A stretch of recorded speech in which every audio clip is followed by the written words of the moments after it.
Welcome to Dreamful Podcast, bedtime stories for slumber.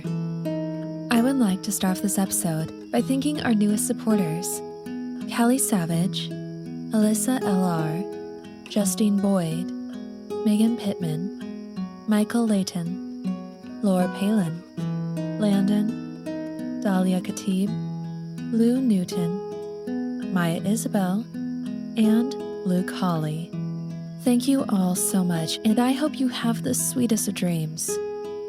If you'd like to support the show and gain access to the subscriber-only episodes while receiving a shout-out, visit dreamfulstories.com, and on the support page, find a link to become a Buzzsprout supporter or subscribe via Supercast if you listen on Spotify. This episode is sponsored by BetterHelp. Getting to know yourself can be a lifelong process, especially because we're always growing and changing. Traumatic experiences or major life events can impact how we interact with the world around us. Therapy deepens your self-awareness and understanding because sometimes we don't know how we are feeling until we talk through things. If you are thinking of starting therapy, give BetterHelp a try.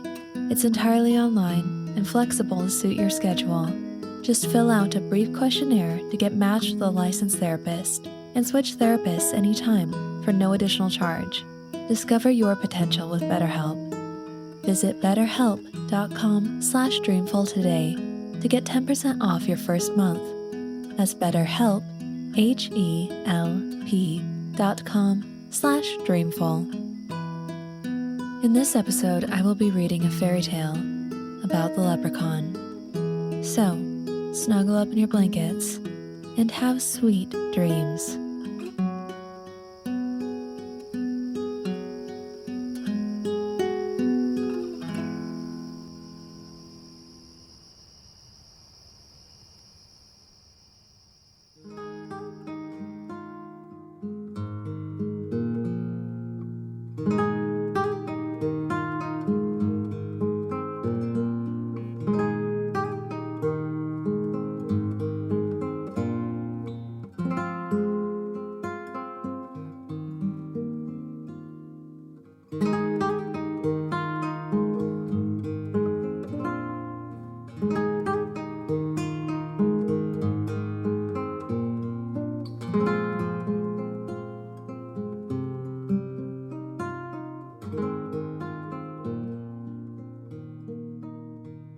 The Leprechaun was perched comfortably upon the west window ledge, high up in Ardmore Tower. Dawn was just beginning to send misty, gray lights over the rolling land. Winds that have blown since the world began were blowing around the old Irish tower. It was the south wind this morning that was blowing the strongest. The wind from the good sea that washed the coast of Ardmore and the highlands of Ireland. The strong stone tower, tapering skyward, stood, as it stands today, like a silent sentinel on the hill of the sheep, the great hill. Below its conical top, two windows, east and west, looked out, and it's on the ledge of the west one, mind you, that the Leprechaun was sitting. He had been sitting there since sundown. An iron bar inside the tower goes from the top of the west window to the top of the east window. And once, no one knows how long ago, 7 small bells hung from this bar under the pinnacle. They are gone now, but in the old days they used to ring often.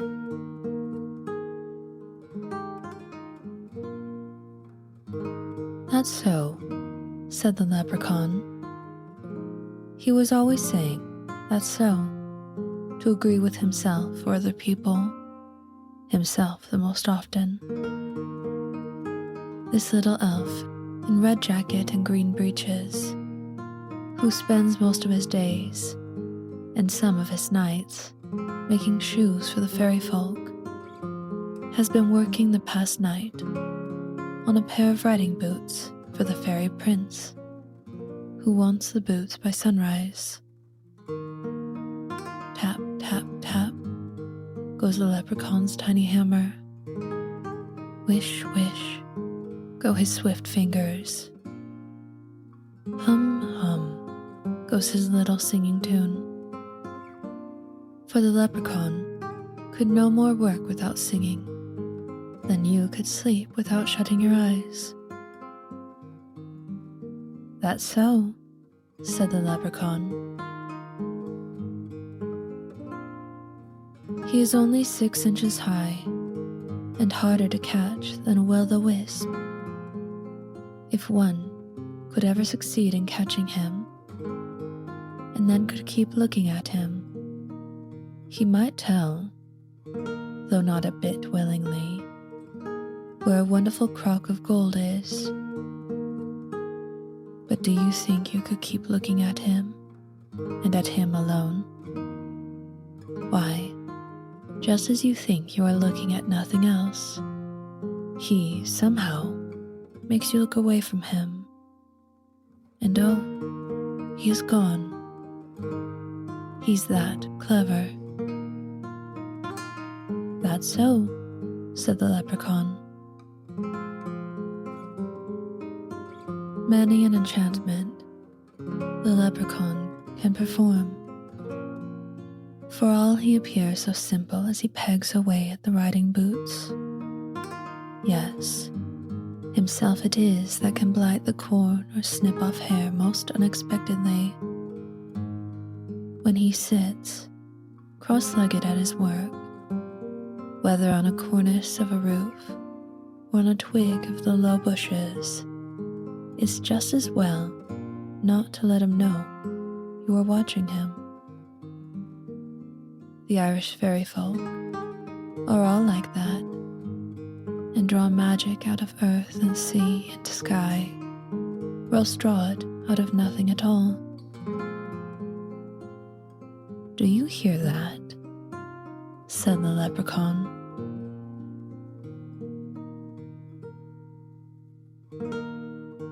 Now this misty, windy dawn of a morning, thousands of days and nights ago, as the leprechaun, up there on the grey stone tower, tapped with his hammer to finish the prince's boots, promised by sunrise, his elfin mind capered around with many thoughts. The mists were beginning to shine in the dim light of early morning, and the leprechaun's thoughts, freshened by the south wind, were wafted over the whole land of Erin that stretched beyond the bogs and swamps, beyond the mounds and cromlechs, beyond the hills. He could tell you the colours of all the winds of Ireland. The south wind was white, the north wind full of blackness, the west wind pale yellow, and the east wind was always a stirring purple wind. The lesser winds too had their colours, yellow of furze, red of fire, grey of fog, green of meadow, brown of autumn leaves, and 3 more colours that mortals could not see. The leprechaun, whenever he wished, could travel lightly on whatever wind was blowing and sing a tune as loud as any of them. This morning, in the misty dawn, it was his heart that did the traveling, and it was his thoughts that sang tunes to match.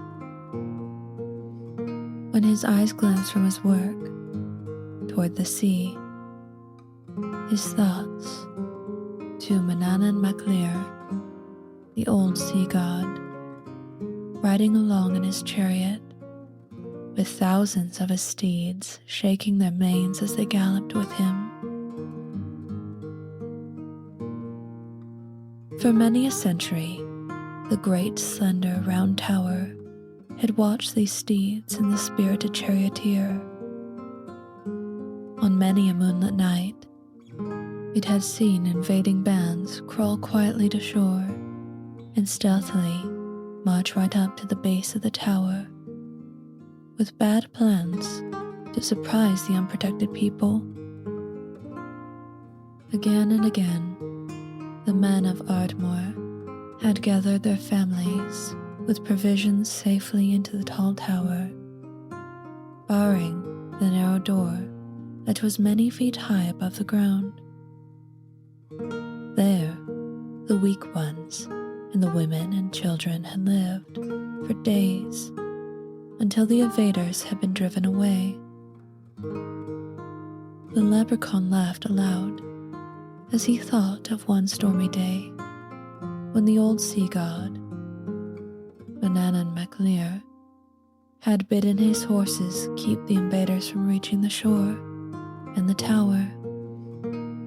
The lively horses shook their manes and obeyed. They obeyed.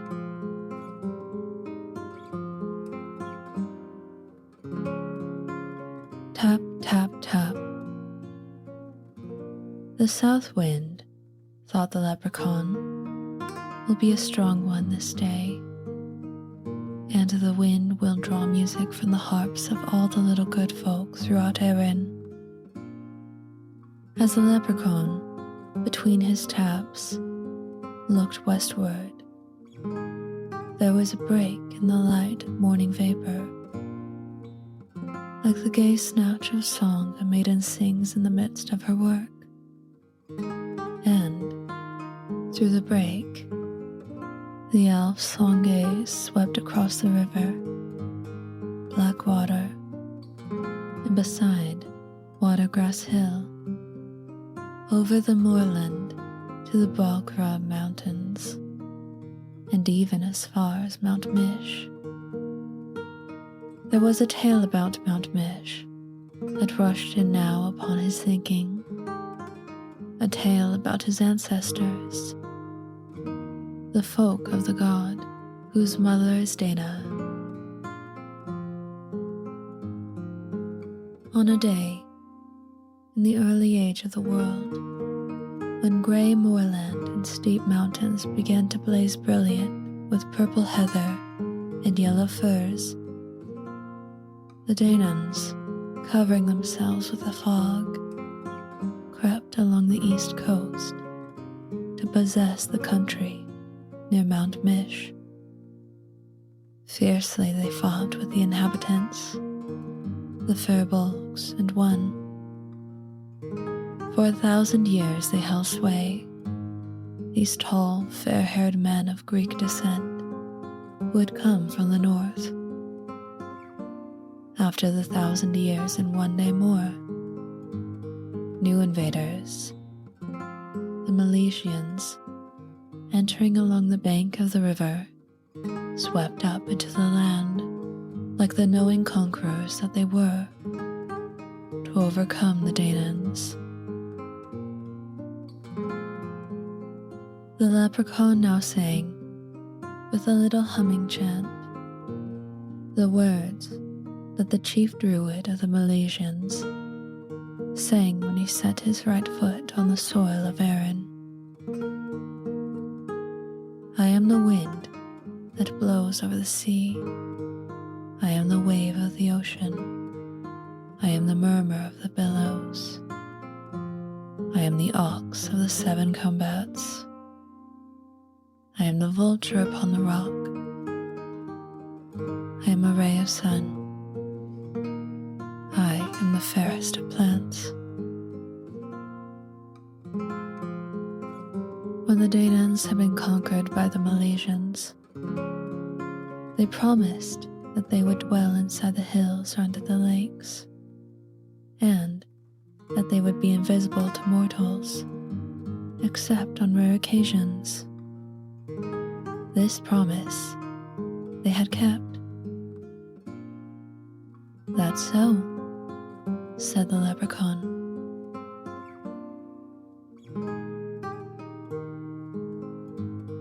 The leprechaun liked what the Daenons, his ancestors, had done next. The chief druid of the Daenons had raised his golden harp in the dazzling sunlight. The other druids had lifted their silver harps in the glittering morning air. And all the druids had played such deliciously enchanting melodies that the Daenons, in a long procession that seemed like a living green, had followed their leaders, laughing as they went, and singing like merry brooks or happy children. Into the mountains they had gone, disappearing before the very eyes of the Milesians. Forever afterwards, they lived within the mountains and became the ever-living, living ones in the land of youth. The leprechaun knew well that he and all his elf kin were descendants of those very Daenons, who still lived in their underground palaces that blazed with light and laughter. Hadn't the dream, that wise, small wren, that druid of birds, often told him what was going on down there?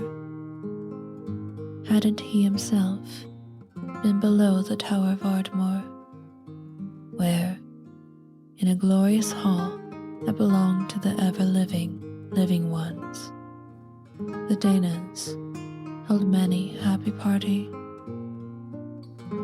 Didn't he hear, at times, their bells ringing under the bog on a quiet evening? And hadn't he, more times than once, rung the sweet bells of Ardmore, these bells which never had been rung except by one whose real home was in the land of youth? In the land of youth was the leprechaun's home. There it had been since the day that Oisin, son of Finn, journeyed to that land. For on the same day, without Oisin's knowledge, the leprechaun had sped from the green hills of Erin through a golden haze to the country of the ever-living, living ones.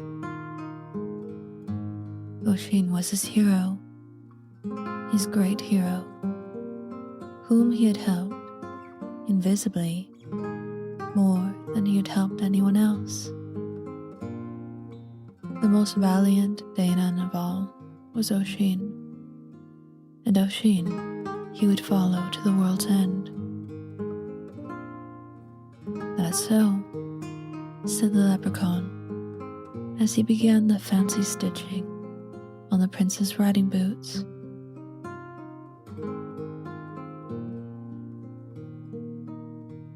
Now, for the 1000th time, he told himself the story of Oisin, for he liked this tale best of all.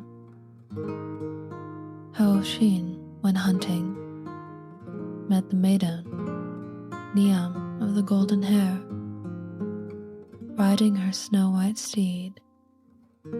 How, after she sang to him a song of the enchanting land beyond dreams, Oisin had ridden with her to the land of youth.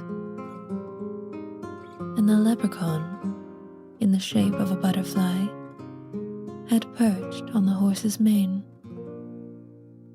How in the realm of our father, the king, fearless Oisin, had had brave adventures. He rescued a princess from a giant, subdued the 3 hounds of Erin, helped by the leprechaun, who confused the hounds, and found the magic harp harp next in wonder to the dogda's harp, whose strings, when touched, would sing the story of the one who last touched them. He had even tilted with the king's cupbearer to win a gold-hilted sword, and had done other worthy deeds. No time at all, it seemed to Oisin, that magical time in the land of youth. But at last, his heart longed to see his old home. So Niam of the golden hair gave him her snow-white steed to ride, but charged him 3 times that, when he should reach the familiar places of Erin, he must not once set foot upon the ground, for he would never be able to return to the land of youth. Oisin bade her farewell, and with the leprechaun as a butterfly still on the horse's mane, he began his homeward journey.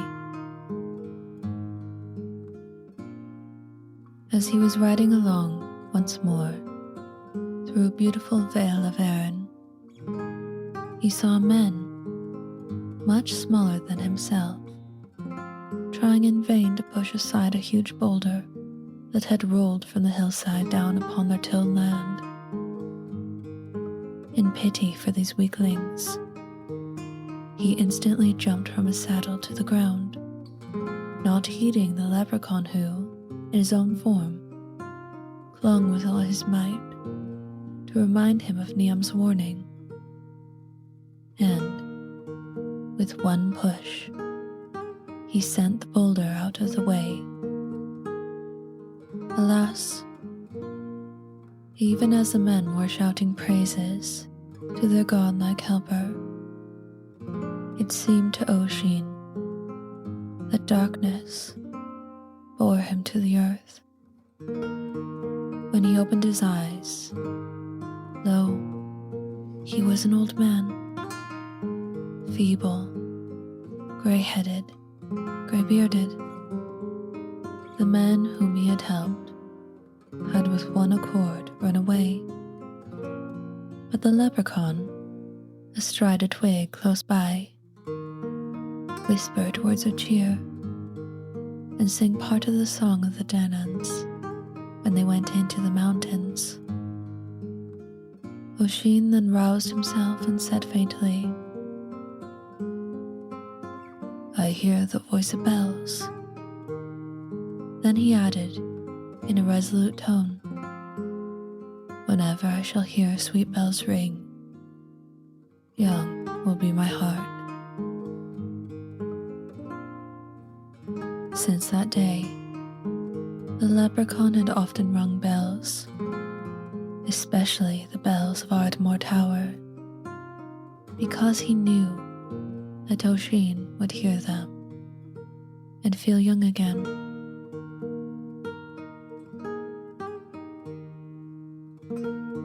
Tap, tap, tap, and the leprechaun's work is done. It's little that anyone can tell about him making shoes, or about Ireland's heroes, or about his grassy mounds of mystery. He stands up now and stretches himself.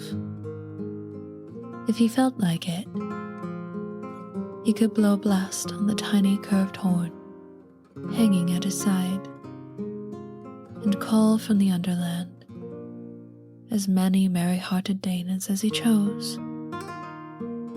He could cast spells too on the sea, beyond the 9th wave from shore. Instead, he whisks from the west window into the tower and out again, through the east window. There he stands for a few moments, his feet braced on the highest circular cornice, his back leaning against a sloping rooftop, watching the rim of the sunrise over a mountainous cloud. The sky of gold is changing to the pink of a wild rose.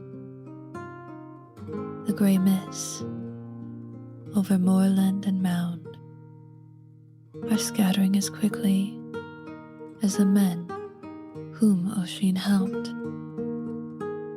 The round tower of Ardmore again greeted the sun as a leprechaun, hugging tightly the riding boots promised to the fairy prince at sunrise, swiftly slid down a sunbeam to the top of the oak tree where the prince was waiting. "Here they are, your highness," said the elf with a bow. The prince smiled as he took the boots and gave the leprechaun a piece of gold. "You've kept your promise," he said. "That's so," answered the leprechaun. Then he sprang up on the rollicking south wind and flew away.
you.